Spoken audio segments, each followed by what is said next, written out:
तीनों टेक्निक्स को शुरू करेंगे, कंपैरेटिवली स्टडी करेंगे पेपर को, थिन लेयर को और कॉलम क्रोमेटोग्राफी को। वजह ये है कि तीनों के ना बेसिक प्रिंसिपल भी सेम है, तीनों का जो प्रोसीजर है वो भी मिलता जुलता है, तीनों में स्टेशनरी और मोबाइल फेजेस भी मिलते जुलते हैं। ठीक है, तो अगर हम इनको कंपैरेटिवली पढ़ेंगे तो हमारे लिए इन तीनों को याद रखना आसान हो जाएगा। और जो है ना वो एक माइंड में एक जो है ना वो हमारे एक मैप बनता जाएगा कि किस तरह से जो है ना वो किसके अंदर क्या क्या, how these three are related to each other and how they are different to each other, ये दोनों चीजें जो है ना वो इसमें आ जाएंगी। ठीक है, तो कंपैरेटिव स्टडी में मैंने कलर कोडिंग थोड़ी सी जो ना वो की है।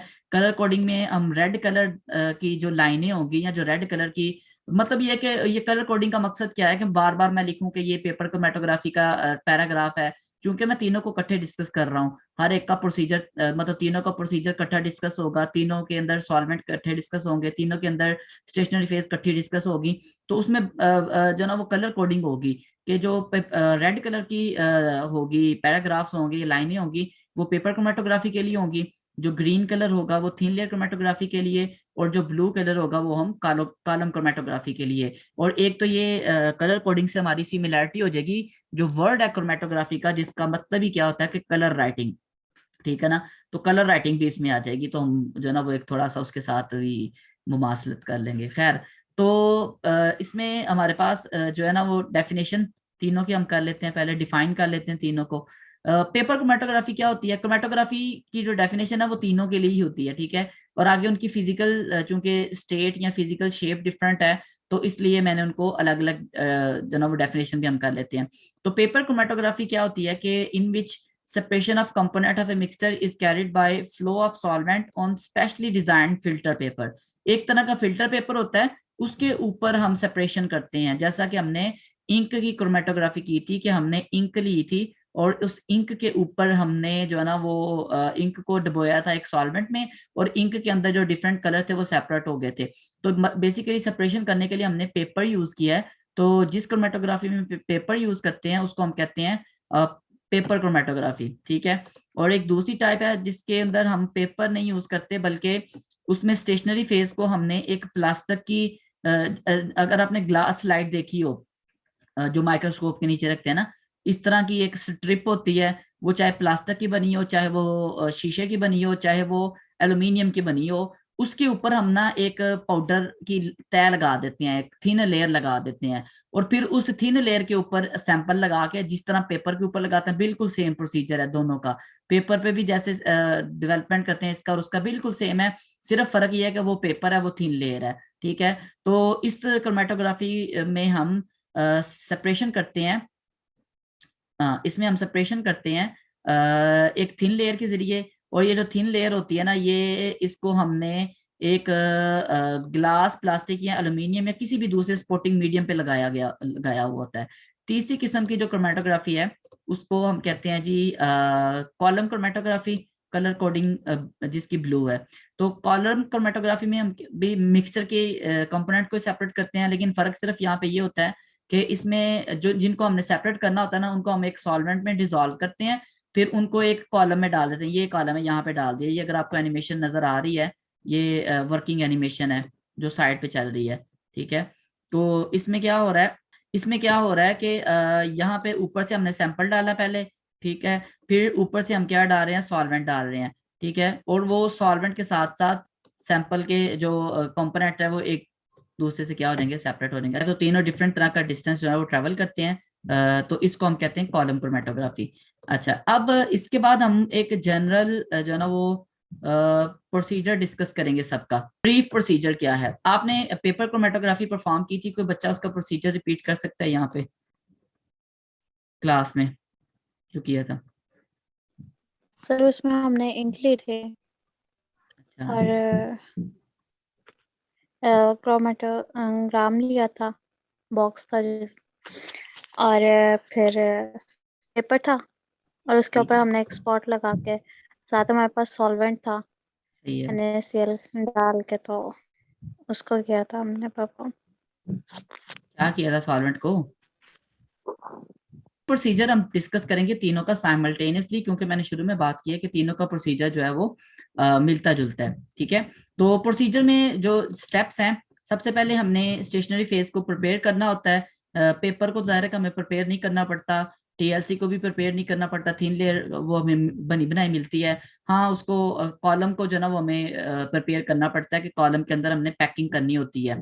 तो सबसे पहले हम इन तीनों की प्रिपरेशन डिस्कस करेंगे कि हमने स्टेशनरी फेज कैसे प्रिपेयर करनी है प्रोसीजर में। ठीक है, वो हम उसका आगे डिटेल में उसका प्रोसीजर पढ़ेंगे कि कॉलम को कैसे पैक करना हमने। ठीक है, तो पेपर को कैसे प्रिपेयर करना। पेपर को प्रिपेयर करना सिंपल था कि हमने उसके ऊपर एक लाइन लगाई थी। अच्छा, एक जो टीएलसी है और जो पेपर क्रोमेटोग्राफी है, इनका प्रोसीजर सेम है। ये 3 स्टेप्स में यहाँ पे जो है ना वो यहाँ पे मैंने ये एक डायग्राम लगाई हुई है। ठीक है, तो इसमें तीनों का तीनों दोनों के लिए प्रोसीजर सेम है, क्रोमेटोग्राफी, टीएलसी और पेपर के लिए। ठीक है, कॉलम का थोड़ा इन दोनों से डिफरेंट है। ठीक है, इन इन टीएलसी और पेपर में दोनों में हम एक लाइन लगाते हैं, लाइन के ऊपर स्पॉट लगाते हैं, स्पॉट को डिप करते हैं और वो उसके कंपोनेंट जो होते हैं वो क्या हो जाते हैं, सेपरेट हो जाते हैं, सिंपल। ठीक है, और इसके अंदर हम क्या करते हैं कि इसके अंदर पहले हम पैकिंग करते हैं, पैकिंग के बाद उसके ऊपर सैंपल लगाते हैं, फिर उसमें सॉल्वेंट रन करते हैं, फिर सॉल्वेंट रन करने के बाद मुख्तलिफ कलर्स को हम जो है ना वो किसी बर्तन में ऑब्टेन करते हैं। खैर, तो ये इनका एक ब्रीफ प्रोसीजर है। तो प्रोसीजर में पहला step preparation of stationary phase, जिसमें मैंने बताया कि कॉलम में हमें प्रिपरेशन करनी पड़ती है। बाकी टीएलसी और पेपर अमूमन हमें बने बनाए मिलते हैं और हम वही यूज करते हैं, सस्ते मिल जाते हैं मार्केट से। तो बनाने की मुशक्कत से बेहतर है कि हम बना बनाया उसको इस्तेमाल कर लें। ठीक है, अच्छा, उसके बाद पहला step preparation of stationary phase, दूसरा स्टेप एप्लीकेशन ऑफ सैंपल। तो पेपर में हमें पता है कि हमने एक लाइन लगा के उसके ऊपर सैंपल का स्पॉट लगाते हैं। टीएलसी में भी ऐसे ही करते हैं, लाइन लगा के उसके ऊपर सैंपल का स्पॉट लगाते हैं। हाँ, जो कॉलम होता है इसमें हम सैंपल को यहाँ पे ऊपर से जो ना वो किसी ड्रॉपर की मदद से, ठीक है, या पिपट की मदद से हम सैंपल को यहाँ पे फेंक देते हैं, कह ले। ठीक है, ये नीचे पाउडर की फिलिंग हुई है, उसके ऊपर सैंपल को ऐसे रख देते हैं। ठीक है, इंट्रोड्यूस करवाते हैं इसको, सादा लफ्जों में हम ये भी कह सकते हैं। ठीक है, और उसके बाद फिर नेक्स्ट स्टेप क्या होता है कि हमने उसको सॉल्वेंट जाहिर है चूज करना होता है कि इसकी हमने सेपरेशन के लिए कौन सा सॉल्वेंट यूज कर सकते हैं। मिसाल के तौर पर जब हमने पेपर क्रोमेटोग्राफी की थी इंक की, तो हमने सिंपली उसमें 1% NaCl लिया था एज ए मोबाइल फेज। ठीक है, तो सॉल्वेंट की जो चॉइस है वो डिपेंड करती है कि हमारा जो ना वो सैंपल किस तरह का है और स्टेशनरी फेज किस तरह की है। ठीक है, अगर स्टेशनरी फेज पोलर है तो जो सॉल्वेंट होगा वो लेस पोलर होगा या नॉन पोलर होगा। ठीक है, और अगर स्टेशनरी फेज नॉन पोलर है तो हम कोशिश करेंगे कि हमारा जो सॉल्वेंट है वो पोलर हो ज्यादा। ठीक है, तो चॉइस ऑफ सॉल्वेंट करते हैं। उसके बाद डेवलपमेंट करनी होती है। डेवलपमेंट पेपर में हमने डेवलपमेंट कैसे की थी कि हमने उसके ऊपर स्पॉट लगा के उसको डिप कर दिया था सॉल्वेंट के अंदर, हमने उसको डुबो दिया था। और डुबोने के बाद हम देखते रहे कि जब तक सॉल्वेंट यहाँ तक राइज हो गया, यहाँ तक फॉर एग्जांपल राइज हो गया तो हमने उसको निकाल लिया था। ठीक है, यहाँ इसमें यहाँ तक राइज हुआ है। ठीक है, तो इस प्रोसेस को हम डेवलपमेंट कहते हैं कि क्रोमेटोग्राम को बनाना। क्रोमेटोग्राम आपको पता है कि वो जो पेपर है जिसके ऊपर इंक के सेपरेट कलर्स आ जाते हैं उसको हम क्रोमेटोग्राम कहते हैं। ठीक है, तो इसको क्रोमेटोग्राम बनाने के अमल को डेवलपमेंट कहते हैं। तो कॉलम में भी डेवलपमेंट कैसे होती है कि ऊपर से हम सॉल्वेंट फ्लो करवाते हैं और नीचे से सॉल्वेंट को निकाल ली जाते हैं। तो सॉल्वेंट फ्लो हो ही जाता है, जैसे जैसे सॉल्वेंट फ्लो होता है डिफरेंट जो कंपोनेंट हैं वो सेपरेट हो जाते हैं। ठीक है, और जो जिसकी मोबाइल फेज के साथ सॉल्वेंट के साथ अफिनिटी ज्यादा होती है वो पहले नीचे पहुंच जाता है, उसको एक बर्तन में कलेक्ट कर लेते हैं। उसके बाद फिर सेकंड वाला पहुंच जाता है, उसको एक अलग बर्तन में कलेक्ट कर लेते हैं, और फिर थर्ड वाला आ जाता है, उसको एक अलग कंटेनर में बीकर में क्या कर लेते हैं, कलेक्ट कर लेते हैं। तो इस प्रोसेस को हम कहते हैं डेवलपमेंट। डेवलपमेंट के बाद होता है लोकेटिंग दी स्पॉट्स या कंपोनेंट्स। तो जैसा कि इंक में होता है कि पेपर के ऊपर वाजे पता चल जाता है कि यहाँ पे ये रेड कलर है, ये ब्लैक है, ये फॉर एग्जांपल ग्रीन है, ये येलो है। तो कलर अगर अब आपके पास कंपोनेंट्स हो तो उनके तो कलर शो हो जाते हैं, चाहे वो कॉलम हो, चाहे वो पेपर हो, चाहे वो टीएलसी हो। लेकिन अगर किसी चीज के कलर नहीं है ना, तो फिर हमें उसका कलर लाने के लिए बाज औक़ात उसके ऊपर किसी चीज को स्प्रे करना पड़ता है, किसी केमिकल को, जिस केमिकल के साथ रिएक्ट करके वो चीज कलर देती है। मिसाल के तौर पर अगर हमने अमाइनो एसिड्स की क्रोमेटोग्राफी करते हैं तो अमाइनो एसिड्स का कलर नहीं होता। ठीक है, अमाइनो या अमीनो एसिड अगर आप पढ़ लेते हैं इसको, खैर जो भी है, अमाइनो एसिड। ठीक है, तो अमाइनो एसिड का कलर लाने के लिए हम उसके ऊपर स्प्रे करते हैं नीन हाइड्रीन का। नीन हाइड्रीन एक केमिकल है। ठीक है, नीन हाइड्रीन। ठीक है, तो ये नीन हाइड्रीन जैसे ही स्प्रे करेंगे तो अमाइनो एसिड जो है ना वो कलर शो करते हैं।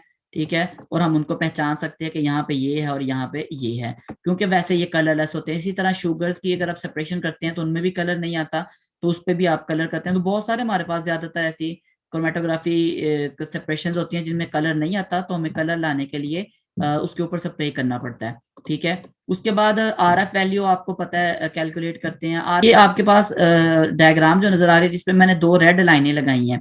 पहली रेड लाइन वो है जहां पे आपने स्पॉट लगाया था, और दूसरी रेड लाइन वो है जहां तक सॉल्वेंट ने ट्रेवल किया है। ठीक है, इसको जो सॉल्वेंट ने ट्रेवल किया ना टोटल डिस्टेंस, इसको मैं कह देता हूँ डिस्टेंस, फॉर एग्जांपल ये है 10। ठीक है, उसके बाद दो स्पॉट्स हैं। ठीक है, जो ब्लू वाला स्पॉट है, फर्ज करें इसने डिस्टेंस ट्रेवल किया है 5।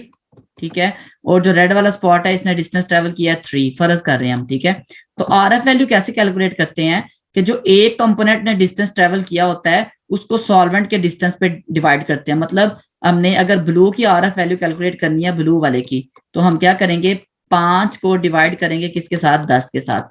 और अगर हमने रेड वाले की आर एफ वैल्यू कैलकुलेट करनी है रेड वाले की, तो हम इसको 3 को डिवाइड करेंगे किसके साथ, 10 के साथ। कि सॉल्वेंट ने 10 डिस्टेंस ट्रेवल किया था, वो total distance travelled by solvent होता है। और मतलब आर एफ वैल्यू क्या आती है, इसको रिटार्डेशन फैक्टर भी कहते हैं। तो आर एफ वैल्यू होती है distance travelled by a component divided by distance travelled by solvent front. ठीक है, कि एक कंपोनेंट ने जितना डिस्टेंस ट्रेवल किया होता है, ज़ाहिर एक से ज्यादा कंपोनेंट हो जाते हैं जो सेपरेट होने के बाद, एक हो, दो हो सकते हैं, 3 हो सकते हैं, 4, जितने भी है, तो हर एक कंपोनेंट की अपनी अपनी आर एफ वैल्यू होगी। ठीक है, अगर आर एफ वैल्यू जो ना वो डिफरेंट नहीं होगी तो वो फिर एक ही स्पॉट आएगा। तो हम क्या करेंगे, distance travelled by A component और उसको डिवाइड कर देंगे डिस्टेंस ट्रेवल्ड बाय सॉल्वेंट के साथ। तो ये जो आंसर आएगा ये, इसको हम कहेंगे ये हमारी क्या है, आर एफ वैल्यू है। ठीक है, तो distance travelled by component divided by distance travelled by solvent front, इसको हम आर एफ वैल्यू कहते हैं। तो मतलब लोकेशन ऑफ स्पॉट्स के बाद हम आर एफ वैल्यू कैलकुलेट करते हैं। आर एफ वैल्यू कैलकुलेट करने का मकसद होता है आइडेंटिफिकेशन, पता चलाना कि ये स्पॉट किस चीज का है। ठीक है, उसको फिर हम लिटरेचर के साथ कंपेयर कर लेते हैं या किसी दूसरे स्टैंडर्ड के साथ कंपेयर करके हम पता चला लेते हैं कि ये किस चीज का स्पॉट था। खैर, ये एक qualitative application R F value. ठीक है, तो ये इसका सिंपल सा जो ना वो प्रोसीजर था तीनों तीनों तरह की क्रोमेटोग्राफीज का। हाँ, इसमें जो कॉलम क्रोमेटोग्राफी है इसमें भी अगर ये तीनों कलर फर्ज करें इधर ही रहते हैं और इससे नीचे नहीं आ रहे, यहाँ पे नीचे नहीं आ रहे, तो इसकी भी हम आर एफ कैलकुलेट कर सकते हैं। यहाँ से इसको अप्लाई किया था और यहाँ तक सॉल्वेंट ने टोटल डिस्टेंस ट्रेवल किया है, उसमें से उस हिसाब से इनकी आर एफ कैलकुलेट करते हैं। लेकिन एक्चुअली जो कॉलम क्रोमेटोग्राफी होती है उसमें हम आर एफ नहीं कैलकुलेट करते, बल्कि उसका मकसद होता है कि किसी चीज को सेपरेट करके अलग करना। देखिए, जो पेपर क्रोमेटोग्राफी में आपने इंक के मुख्तलिफ इंक के मिक्सर को सेपरेट किया था ना, तो आपने उसको पेपर पे रखा है, आपको वो अलग से किसी बर्तन में नहीं था चाहिए। कॉलम क्रोमेटोग्राफी में आपने अगर इंक को करेंगे ना, तो आपका मकसद होगा कि इंक में, ब्लैक इंक में मौजूद रेड को मैं अलग कर लूं, एक बीकर में ले लूं, और उसमें मौजूद जो येलो है उसको मैं एक अलग बीकर में ले लूं, उसमें मौजूद जो ग्रीन है उसको अलग बीकर में ले लूं। तो कॉलम क्रोमेटोग्राफी का मकसद होता है सैंपल को ऑब्टेन करना, जो सेपरेट हुई हैं फ्रैक्शंस उनको अलग अलग करना और उनको एक हासिल करना, ताकि आगे उनके साथ कोई ट्रीटमेंट की जा सके। ठीक है, तो ये तो इस वजह से इसमें आर एफ वैल्यू का इतना ज्यादा रोल नहीं होता। खैर, तो ये ब्रीफ प्रोसीजर है। अब हम इसका डिटेल में पढ़ेंगे कि डिटेल में जो स्टेप हैं वो कौन कौन से इन्वॉल्व होते हैं। तो सबसे पहला स्टेप जो इन्वॉल्व होता है वो है स्टेशनरी फेज। ठीक है ना, अब स्टेशनरी फेज कौन सी होती है, अभी मैं बात करके आए हम कि स्टेशनरी फेज जो होती है ना वो होती है वाटर होता है। अगर पेपर क्रोमेटोग्राफी की बात करें, रेड कलर है ना, तो पेपर क्रोमेटोग्राफी की बात हो रही है, तो उसमें आमतौर पे वाटर होता है जो कि सेलुलोज के फाइबर पे क्या हुआ होता है, एड्सॉर्ब हुआ होता है। ठीक है, और ये पार्टीशन क्रोमेटोग्राफी ही होगी क्योंकि इसमें स्टेशनरी फेज लिक्विड है। ठीक है, हाँ, बाज औकात हम पेपर को मॉडिफाई कर लेते हैं। मॉडिफाई किस तरह से कर लेते हैं कि हम पेपर के ऊपर एक लेयर लगा देते हैं किसी पाउडर की, जैसा कि सिलिका है, जैसा कि एल्यूमिना है। ठीक है, मतलब ये हमारे पास पेपर था, इस पेपर के ऊपर हमने जो ना वो पाउडर की लेयर लगा ली। ठीक है, ये पाउडर लगा लिया इसके ऊपर है, तो ये पेपर क्रोमेटोग्राफी। लेकिन अब इसमें स्टेशनरी फेज लिक्विड नहीं है, बल्कि अब इसमें स्टेशनरी फेज, ये जो हमने पाउडर के ऊपर एक तय लगा लिया पतली सी, ये स्टेशनरी फेज है। ठीक है। इसको हम मॉडिफाइड पेपर क्रोमेटोग्राफी भी कहते हैं। और इसमें हम इम्प्रेग्नेट करते हैं। इम्प्रेग्नेटेड का मतलब होता है कि उसके ऊपर लगा देते हैं उसको, पार्टिकल्स को, ठीक है। तो इस क्रोमेटोग्राफी को एडजॉर्प्शन क्रोमेटोग्राफी कहेंगे, क्योंकि यहाँ पे स्टेशनरी फेज क्या है, सॉलिड है। तो पानी जो होता है ना, वाटर, सॉरी पेपर क्रोमेटोग्राफी, उसमें आमतौर पे स्टेशनरी फेज वाटर ही होता है। और ये जो इम्प्रेग्नेशन करते हैं ये हम पेपर पे नहीं करते, वो टीएलसी पे कर लेते हैं, पेपर पे इतनी अच्छी इम्प्रेग्नेशन नहीं होती। तो इस वजह से हम कह सकते हैं कि पेपर क्रोमेटोग्राफी में अमूमन, बल्कि मोस्टली 90% कह लें या 95% कह लें, जो स्टेशनरी फेज है वो वाटर ही होता है। जबकि दूसरी हमारे पास जो है, for example TLC, thin layer chromatography, उसमें हमारे पास डिफरेंट तरह के एड्सॉर्बेंट होते हैं जिनको हम as a stationary phase use करते हैं। अभी मैं एड्सॉर्बेंट को आपको बताया कि एड्सॉर्बेंट क्या होता है, जो किसी चीज को अपने साथ क्या करता है, अटैच करता है, एब्जॉर्ब नहीं करता, सिर्फ अपनी सरफेस पे क्या करता है, अटैच करता है, ठीक है। अच्छा, तो टीएलसी में जो होता है ना, वो बहुत डिफरेंट तरह के एड्सॉर्बेंट होते हैं जो कि एज ए स्टेशनरी फेस काम करते हैं। उस एड्सॉर्बेंट को हम लगाते हैं किसी ग्लास के ऊपर या प्लास्टिक के ऊपर या किसी भी सपोर्टिंग मटेरियल के ऊपर, ठीक है। अच्छा, जो चंद मैंने एड्सॉर्बेंट यहाँ पे उनका टेबल एक बनाया हुआ है, ये टेबल देख लें। मसलन सिलिका जेल है, इसको तकरीबन हर तरह के कंपाउंड के साथ यूज कर सकते हैं। मतलब वो ग्लास की बनी, शीशे की बनी या प्लास्टिक की बनी ट्यूब होती है, उसके ऊपर हमने एक पाउडर की तह लगानी है। वो पाउडर कौन सा हो सकता है, वो पाउडर सिलिका जेल का हो सकता है, ठीक है ना। वो पाउडर हो सकता है जी सिलिका जेल का, ठीक है। या वो पाउडर हो सकता है एल्यूमिना का, या वो पाउडर हो सकता है सेलुलोज का, या वो पाउडर हो सकता है मैग्नीशियम सल्फेट, ठीक है, कैल्शियम सल्फेट, या डाई एटोमेशियस अर्थ होती है, ये व्हाइट कलर का पाउडर है जो नेचुरली पाया जाता है। और ये बेसिकली स्केल्टन होते हैं डाई एटम्स की, हमने जूलॉजी बड़ी अच्छी तरह पढ़ी हुई है, आपको पता होगा इसका। खैर, तो इनके ना एप्लीकेशन डिफरेंट है। सिलिका जेल को हम तकरीबन तमाम हर किस्म के कंपाउंड के लिए यूज कर लेते हैं। और एक और बात, के जो सिलिका जेल होती है ना, ये अमूमन इस्तेमाल ही यही होती है। बाकी जो होती है ना, वो हमें अगर कोई बहुत हाई लेवल का काम है और वहां पे हमें यूज करनी पड़ रही है, तो वहां पे हम कर सकते हैं, ठीक है। तो उसके बाद सेकंड जो है वो हमारे पास एल्यूमिना है। एल्यूमिना को हम तब यूज करते हैं जब हमने सेपरेशन करनी हो बेसिस की, एसिड बेस वाला बेस है ये। और स्टीराइड्स, बेस मेकअप वाली नहीं है ये, एसिड बेस वाली है, याद रखना जरा। बेसिस की सेपरेशन करनी हो या स्टीराइड्स की सेपरेशन करनी हो, तो उसके लिए हम एल्यूमिना यूज करते हैं एज ए स्टेशनरी फेज। इसी तरह अगर हमने पोलर कंपाउंड्स की सेपरेशन करनी हो, जैसा कि अमाइनो एसिड्स हैं या न्यूक्लियोटाइड्स हैं, ये सारे बायोलॉजिकल कंपाउंड्स हैं ना। क्रोमेटोग्राफी की जो ज्यादातर एप्लीकेशन है ना, वो बायोलॉजिकल कंपाउंड्स या जो नेचुरल कंपाउंड्स हैं उनकी सेपरेशन है, सस्ती तरीन सेपरेशन, ये एक सस्ता मेथड है। खैर, तो मैग्नीशियम सल्फेट, कैल्शियम सल्फेट और डाई एटोमेशियस अर्थ को भी डिफरेंट तरह के एप्लीकेशंस के लिए हम क्या कर सकते हैं, as a stationary phase use कर सकते हैं। अगेन कलर कोडिंग याद रखनी है कि ये जो है, ये हम किसको डिस्कस कर रहे हैं, थिन लेयर क्रोमेटोग्राफी को डिस्कस कर रहे हैं। अच्छा, उसके बाद जो होता है कॉलम क्रोमेटोग्राफी।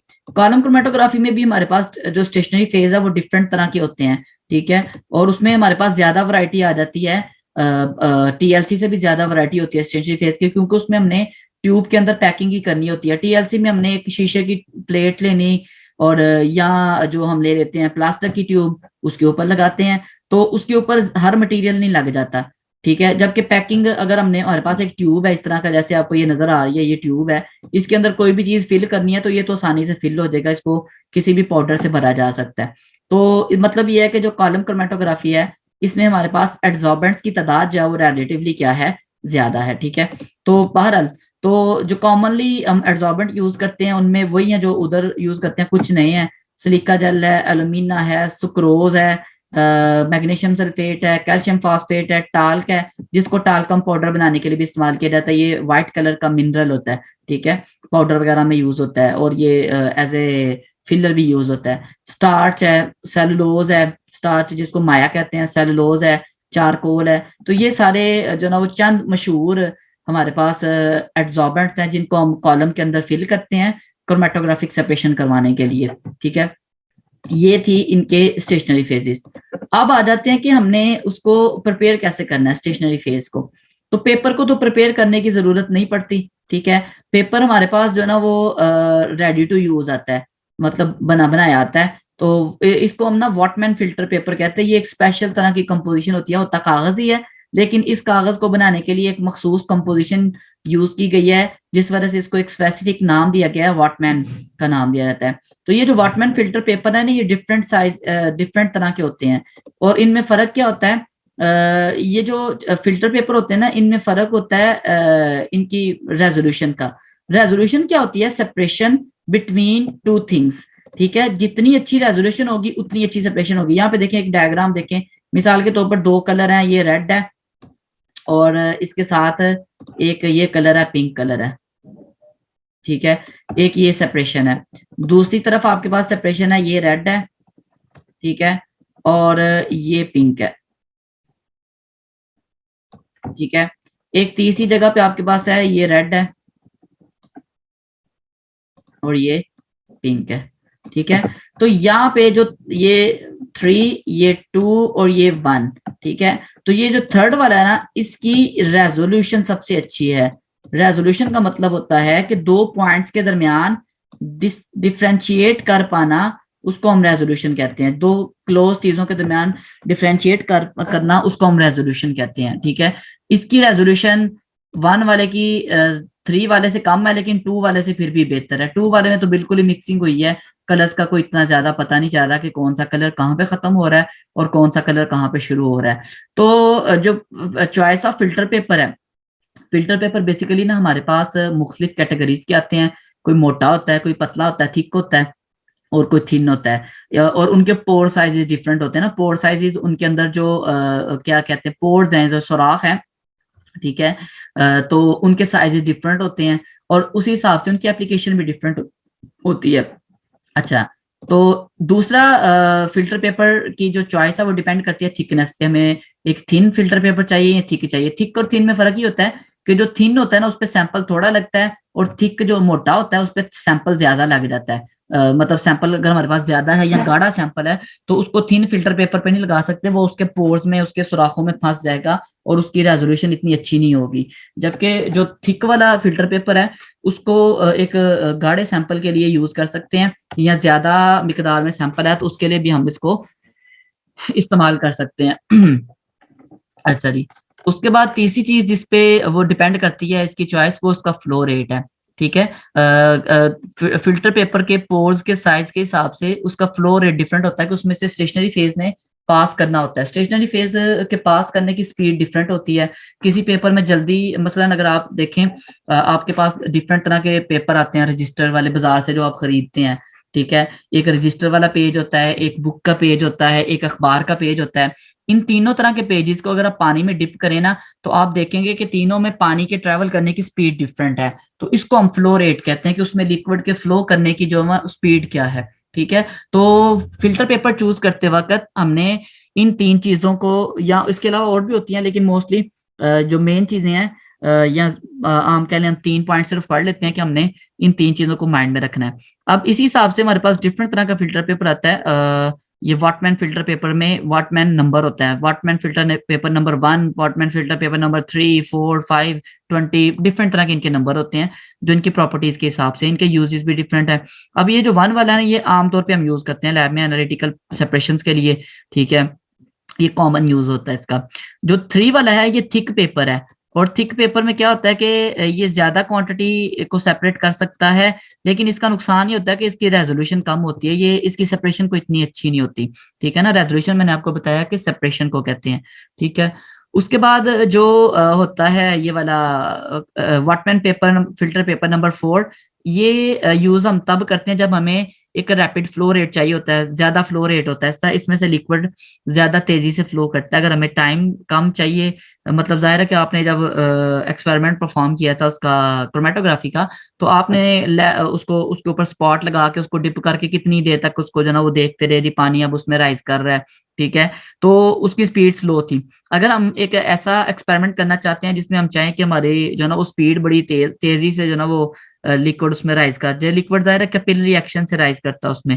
ठीक है, तो कैपिलरी एक्शन क्या होता है कि जैसे आप एक बारीक सी ट्यूब ले लें और उसको पानी में क्या कर दें, डिप कर दें, तो पानी ऑटोमेटिकली उसमें ऊपर चला जाता है, तो उसको हम कैपिलरी एक्शन कहते हैं। ठीक है, तो ये जो होता है ना रैपिड फ्लो रेट होता है वॉटमैन फिल्टर पेपर नंबर 4 का, और वाटमैन फिल्टर पेपर नंबर 20 को हम यूज करते हैं हाई रेजोल्यूशन के लिए। इसकी स्पीड कम होती है लेकिन इसकी सेपरेशन बहुत अच्छी होती है, इसमें कलर जो है ना वो बिल्कुल जो है ना वो क्या होंगे, सेपरेट होंगे। ठीक है, तो ये था स्टेशनरी फेज का जो यूज या उसकी जो प्रिपरेशन इन पेपर क्रोमेटोग्राफी के। पेपर क्रोमेटोग्राफी को करवाते करवाते वक्त हम किस तरह की चीजों को जहन में रखते हैं with reference to the paper. ठीक है, पेपर किस तरह का होना चाहिए और किस तरह का पेपर हमें यूज करना चाहिए।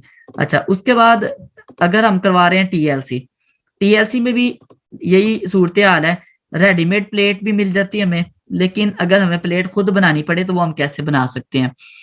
टीएलसी की प्लेट्स बनाने के लिए ना क्या करते हैं हम, एक स्लरी बनाते हैं एड्सॉर्बेंट की। स्लरी क्या होती है कि हम उसको पानी में हल करते हैं, उसका थिक जैसे आटा होता है ना, ऐसे गाढ़ा सा उसका सोल्यूशन बनाते हैं, मतलब बिल्कुल गाढ़ा सा आटा। अगर पानी में आटा ऐड कर दें ज्यादा मिकदार में तो वो जो पहला इब्तदाई सोल्यूशन बनता है हार्ड होने से पहले, उसको हम स्लरी कह सकते हैं। ठीक है ना, वो स्लरी बनती है। तो सबसे पहले हमने जिस लिक्विड को हमने क्या करना होता है, जिस एड्सॉर्बेंट को प्लेट के ऊपर लगाना है, जाहिर है कि हमने एक प्लेट लेनी है। जैसे आपको यहाँ पे एक ग्लास स्लाइड नजर आ रही है डायग्राम नंबर 1 में।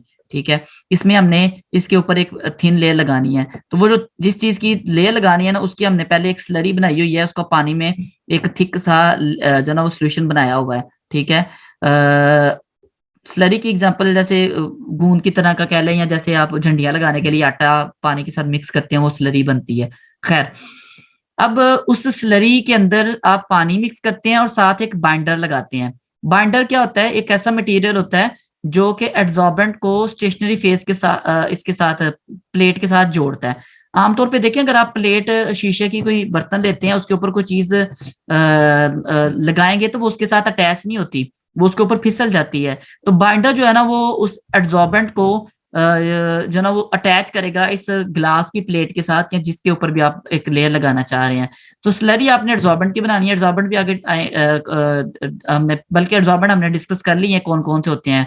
ठीक है ना, सिलिका जेल हो सकती है, एल्यूमिना हो सकता है, ये सारे एड्सॉर्बेंट हो सकते हैं। अच्छा, अब स्लरी बना ली, उसमें बाइंडर भी ऐड कर लिया। अब स्लरी को हम किस तरह से उसके ऊपर लगाते हैं, एक तरीका, तीन तरीके हैं यहाँ पे बेसिकली। पहला तरीका ये वाला है, ये वाला फर्स्ट है, ये सेकंड है, और थर्ड वाला मैं वैसे बताऊंगा, उसकी डायग्राम नहीं अवेलेबल।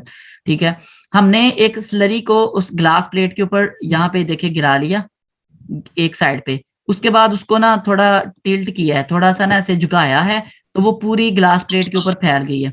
ठीक है ना, उसको पूरी तरह से फैला लेते हैं ताकि वो एक इवन बिल्कुल बराबर एक जैसी तय बन जाए। ठीक है, अच्छा जी। अब उसको एक जैसी तय बन जाए, जब बन जाएगी बिल्कुल इवन, कहीं से ऊंची और कहीं से नीची ना हो, तो फिर उसको हम ड्राई कर लेते हैं। तो ये हमारी टीएलसी प्लेट जो है वो क्या हो गई, प्रिपेयर हो गई। ठीक है, दूसरा मेथड होता है कि हमारे पास एक एप्लीकेटर होता है, इसको हम कहते हैं एप्लीकेटर।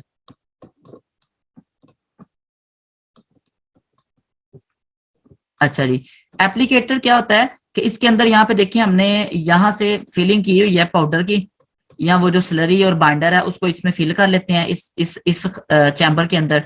अच्छा, इस एप्लीकेटर का ना ये वाला जो किनारा है थोड़ा ऊपर है, यहाँ पे देखें अगर आप। ठीक है, इधर से ये, अब ये जो ऊंचा किनारा है ना, ये यहाँ से जो ये वाला ऊंचा किनारा है यहाँ से। ठीक है, तो हम इसको इस तरफ स्लाइड करेंगे। ठीक है, क्या होगा कि यहाँ से वो जो स्लरी है वो नीचे की तरफ आएगी, और उसकी एक यूनिफॉर्म लेयर जो है वो जो है ना वो इस ग्लास स्लाइड के ऊपर है। ये देखें यहाँ पे एक यूनिफॉर्म लेयर जो है ना वो इसके ऊपर लगती जा रही है। ठीक है, इस तरह से हम इसको पीछे की तरफ खींचते जाएंगे और एक पूरी ही बिल्कुल यूनिफॉर्म सी हमवार लेयर जो है वो ग्लास स्लाइड के ऊपर लग जाएगी। इस तरह से जो है ना वो हम एप्लीकेटर की मदद से भी टीएलसी प्लेट को प्रिपेयर कर लेते हैं। लेकिन जैसा कि मैंने पहले बताया, हम आमतौर पे जो है वो बनी बनाई प्लेट्स हमें मिल जाती हैं बड़ी सस्ती सी, वो हम यूज करते हैं। ठीक है, तो ये था प्रिपरेशन मेथड टीएलसी प्लेट का। अब नेक्स्ट है कि हमने किस तरह से प्रिपेयर करनी है कॉलम के लिए स्टेशनरी फी। ज़ाहिर है कॉलम की जो पैकिंग है ना वो उसकी प्रिपरेशन उस हवाले से हम डिस्कस कर रहे हैं। तो सबसे पहले ये है कि कॉलम होता क्या है, ये आपको लेफ्ट पे एक जो ना वो राइट साइड पे बल्कि एक ये नजर आ रहा है, ये वाला एक टिपिकल कॉलम, बेसिकली एक ब्यूरेट कह लें, जैसे एक आपने ब्यूरेट देखा है। उसी को अगर हम साइज में छोटा कर लें, या डिफरेंट जो है ना वो डायमीटर्स के कॉलम होते हैं, लेकिन टिपिकली एक कॉमन पर्पस के लिए हम ब्यूरेट का डायमीटर जितना होता है उतने डायमीटर का कॉलम यूज करते हैं, या उससे भी कम का हो सकता है, डिपेंडिंग अपॉन दी पर्पस। ठीक है, तो ये जो कॉलम है ये ग्लास का बना कॉलम, हमने इसकी पैकिंग करनी होती है स्टेशनरी फेस के साथ। ठीक है, वो पैकिंग किस तरह करते हैं वो हम देखेंगे यहाँ पे। तो उसके लिए सबसे पहले हम देखते हैं कि मटेरियल कौन कौन सा चाहिए हमें उसकी पैकिंग के लिए। हमें एक ग्लास कॉलम चाहिए, जाहिर है, जो जैसे डायग्राम में अब देखिए हमने कॉटन चाहिए। ठीक है, एक जो ना वो रुई जिसको हम कहते हैं, सैंड, रेत चाहिए थोड़ी सी, एड्सॉर्बेंट और सॉल्वेंट। एड्सॉर्बेंट से, अच्छा जी, तो जो हमें मटेरियल चाहिए उनमें ग्लास कॉलम, कॉटन, रेत है, एक एड्सॉर्बेंट चाहिए, ठीक है, जो स्टेशनरी फेस भी हो सकती है, और सॉल्वेंट चाहिए। तो प्रोसीजर क्या है, सबसे पहले हमने क्या करना है कि जो कॉलम है उसके नीचे एक हमने कॉटन का प्लग लगाना है। ठीक है, रुई को ऐसे जो ना वो एक रुई का एक बना के ऐसे गोल सा, ठीक है, उसको ऐसे बना के उसको हम कॉलम के अंदर जो है ना वो यहाँ पे इंसर्ट कर देते हैं, ताकि इसके अंदर हम जिस चीज़ की पैकिंग करें वो बाहर नहीं निकले। ठीक है, और रुई में से ज़ाहिर है सॉल्वेंट वगैरह तो गुजर ही सकता है। ठीक है, ये करने के बाद मतलब इसके लिए ये एक डायग्राम आपको मैं दिखाता हूँ। ये हमारे पास एक जो ना वो रॉड की तरह का मटेरियल है, उसकी मदद से हम जो है वो क्या कर रहे हैं, यहाँ पे कॉटन के प्लग को इसके अंदर इंसर्ट करवा रही है। मैंने इंटरनेट से पिक्चर ली है, पिक्चर क्रेडिट साथ दिखाए हुए हैं। ठीक है, तो ये इसको हम इंसर्ट करते हैं, नीचे फंसा देते हैं इसके, यहाँ पे इस जगह पे, ये राइट साइड पे जो आपको नजर आ रही है, इस जगह पे हमने कॉटन को फिक्स कर देना है फंसा। बाजू का हमें एक कॉटन का ना बना बनाया एक जो ना वो परफेक्ट कॉलम के डायमीटर का, कि इस तरह की एक हमें जो ना वो एक कह लें कि टैबलेट टाइप कह लें, ठीक है, एक मिल जाती है, उसकी एक लेयर गोल सी होती है। ठीक है, तो वो परफेक्ट कॉलम के डायमीटर का होता है, उसको इंसर्ट कर देते हैं, वो भी यही काम करता है। अगर ना मिले तो हम कॉटन कोई भी लेके उसको इसके नीचे एक्सर्ट कर देते हैं, इंसर्ट कर देते हैं, सॉरी। उसके बाद जो है ना वो हमने क्या करना है, कॉटन करने के बाद हमने उसके अंदर रेत डालनी है। रेत क्या करती है, वो कॉटन के ऊपर जो है ना वो एक प्रोटेक्टिव लेयर का काम करती है। ठीक है, ये जो है ना वो यूं समझ लीजिए, आपको एक डायग्राम नजर आ रही है, इसमें हमने ये नीचे जो है ना वो कॉटन है, उसके ऊपर हमने यहाँ से लेके यहाँ तक एक लेयर की एक छोटी सी तय है, ज्यादा थिन भी नहीं होनी चाहिए, ज्यादा थिक भी नहीं होनी चाहिए। ठीक है, ये लगाते हैं, इसको हम प्रोटेक्टिव लेयर के तौर पे लगाते हैं। और इसका एक और मकसद ये होता है कि जो कॉटन आपने लगाई थी ना, उसकी जो सरफेस थी वो स्मूथ नहीं थी। ठीक है ना, मतलब यहाँ पे देखो कॉटन जो है ना वो इस तरह की सरफेस हो सकती है, तो हम ऊपर वाली सरफेस को स्मूथ करने के लिए उसके ऊपर रेत डालते हैं। और रेत पे ये ख्याल रखते हैं कि रेत की जो ऊपर वाली सरफेस है वो बिल्कुल स्मूथ हो, उसको टैपर करके साइड से थोड़ा थोड़ा उसको साथ हिला के बिल्कुल उसको स्मूथ कर लेते हैं। तो ये हमने कॉलम की पैकिंग के दौरान पहले दो स्टेप हैं, कि सबसे पहले उसमें एक कॉटन इंसर्ट करते हैं, उसके बाद हम उसके अंदर जो ना वो सैंड ऐड करते हैं। और सैंड का पर्पज होता है एक बिल्कुल स्मूथ लेयर एक जो ना वो ऑब्टेन करना, क्योंकि कॉटन की जो लेयर थी वो स्मूथ नहीं थी। ठीक है, स्मूथ हो भी तो फिर भी हमें इसमें प्रोटेक्टिव लेयर के तौर पे सैंड यूज करनी पड़ती है। सैंड का और कॉटन का यही रोल है, इनका पार्टीशन के अंदर या सेपरेशन के अंदर कोई रोल नहीं है। ये कॉलम के मटेरियल को सपोर्ट प्रोवाइड करते हैं, जिसकी हमने कॉलम के अंदर पैकिंग करनी है। उसके बाद फिर नेक्स्ट स्टेप क्या होता है कि हमने उसके अंदर स्टेशनरी फेज या एब्जॉर्बेंट ऐड करना है। तो ये दो तरीके हैं उसको ऐड करने के। ठीक है, एक होती है ड्राई पैकिंग और एक होती है वेट पैकिंग। वेट पैकिंग में हम सिंपली क्या करते हैं कि एक उसकी स्लरी बना लेते हैं। स्लरी से मुराद ये है कि हम जो है वो सॉल्वेंट के अंदर जो होता है हमारा सॉल्वेंट, उसकी सॉल्वेंट के अंदर एक सोल्यूशन बना लेते हैं। थिक सा सोल्यूशन होता है, वो स्लरी सी होती है, ठीक है, जेल टाइप होता है। और उस स्लरी को फिर जो है ना वो हम यहाँ से इसके अंदर जो ना वो कॉलम के अंदर ऐड करते हैं। और होता क्या है कि वो जो स्लरी होती है वो नीचे ऐसे बैठ जाती है, और सॉल्वेंट जो ना वो ऊपर आ जाता है। यहाँ से हम खोल के इसको सॉल्वेंट को एक्स्ट्रा को निकाल लेते हैं, तो इस तरह से हमारे पास एक स्मूथ सरफेस आ जाती है। ड्राई पैकिंग भी करते हैं, ड्राई पैकिंग में हम सिंपल पाउडर ऐड कर देते हैं यहीं से, और उसको जरा ये होता है कि साथ साथ टैपर करते जाते हैं, ताकि उसकी ये जो लेयर बने ना ये क्या हो, बिल्कुल स्मूथ हो। ठीक है, तो ये दो तरह की पैकिंग है, कि ड्राई पैकिंग और वेट पैकिंग। वेट पैकिंग में हम उसकी सॉल्वेंट के अंदर, मोबाइल फेज के अंदर या किसी भी सॉल्वेंट के अंदर स्लरी बना लेते हैं, पानी के अंदर बना लेते हैं, जैसे सिलिका जेल वगैरह को पैक करते हैं, तो पानी के अंदर स्लरी बना के ऐड करते हैं। वो उसको थोड़ी देर जब ऐड करने के बाद थोड़ी देर वेट करते हैं, तो वो नीचे सेटल हो जाती है सारी स्टेशनरी फेज। उसकी जितनी हमें हाइट चाहिए उतनी हम ऐड करते जाते हैं, अगर इतनी हाइट चाहिए उसको मजीद ऐड कर लेंगे। ठीक है, तो उसके बाद हम जो ना जो सॉल्वेंट है वो ऊपर रह जाता है, ठीक है। या जैसे ये आपको दो रेड के दरमियान नजर आ रहा है, ये सॉल्वेंट है, नीचे वो है। फिर यहाँ से हम टैप को खोलते हैं नीचे से, ठीक है। और ये जो सॉल्वेंट एक्स्ट्रा इसको निकाल लेते हैं, लेकिन इस तरह से निकालते हैं कि सारे का सारा सॉल्वेंट नहीं निकल जाता, बल्कि उसके ऊपर स्टेशनरी फेज, यानी कि ये स्टेशनरी फेज थी, उसके ऊपर एक सॉल्वेंट की लेयर रहती है थोड़ी सी। इसको कभी भी हम ड्राई जो ना वो नहीं करते, इसको इस तरह सारा नहीं निकाल देते। तो ये हमारा कॉलम जो ना वो प्रिपेयर हो गया। नीचे आपको एक डायग्राम नजर आ रही है समरी के तौर पे, ठीक है। सबसे पहले हम कॉटन प्लग ऐड करते हैं, उसके बाद हम सैंड ऐड करते हैं, फिर सॉल्वेंट। हाँ, ये उसमें जो ना वो ड्राई पैकिंग में बाद का एक ये भी तरीका होता है कि पहले सॉल्वेंट ऐड करके उसके बाद सिलिका ऐड कर देते हैं, फिर वो ऐसे जो ना वो एक स्मूथ सरफेस बनाती है, ठीक है, सेटल हो जाती है। अब उसके बाद ये ऊपर वाली यहाँ तक सॉल्वेंट के लिए रखते हैं, ठीक है। ये हमारा कॉलम पूरी तरह जो ना वो प्रिपेयर हो गया, पैक्ड है, ठीक है। और इसको हम यूज कर सकते हैं for the sake of separation. अब ज़ाहिर है सेपरेशन के लिए ऊपर हम फिर वो अगला प्रोसीजर है कि उसके ऊपर हम जो ना वो सैंपल इंट्रोड्यूस करवाते हैं, और सैंपल जो है वो फिर जो ना वो रन करवाते हैं मोबाइल फेज के साथ। तो ये थी प्रिपरेशन ऑफ कॉलम, ठीक है, ड्राई और वेट पैकिंग। बाकी इसकी प्रिपरेशन के लिए मैं रिकमेंड करूंगा, आपको बेशुमार वीडियोस मिल जाएंगी यूट्यूब पे, आप कोई वीडियो देख लें, ठीक है। अगर पॉसिबल हुआ तो मैं अपने चैनल पे भी कोई अपलोड कर दूंगा नियर जो ना वो अपकमिंग डेज में। लेकिन नहीं भी, आप कोई भी वीडियोस देख लें, आपको उससे कॉलम की पैकिंग का आइडिया हो जाएगा। तो ये हमने यहाँ तक इसको डिस्कशन की है, जो ना वो जिसको हम कहते हैं कंपैरेटिव डिस्कशन है ये, पेपर थिन लेयर और कॉलम क्रोमेटोग्राफी की। बाकी इसके पॉइंट्स जो है ना वो इंशाल्लाह हम नेक्स्ट वीडियो में डिस्कस करेंगे। कोई क्वेश्चन हो, कोई किसी किस्म की कोई चीज़, तो वो आप पूछ सकते हैं। और इसकी पीडीएफ के लिए भी आप मुझसे कांटेक्ट कर सकते हैं। और मजीद केमिस्ट्री के वाले से किसी किस्म की कोई हेल्प चाहिए हो तो आप उससे मुझसे रब्ता कर सकें। ओके जी, अल्लाह हाफिज़।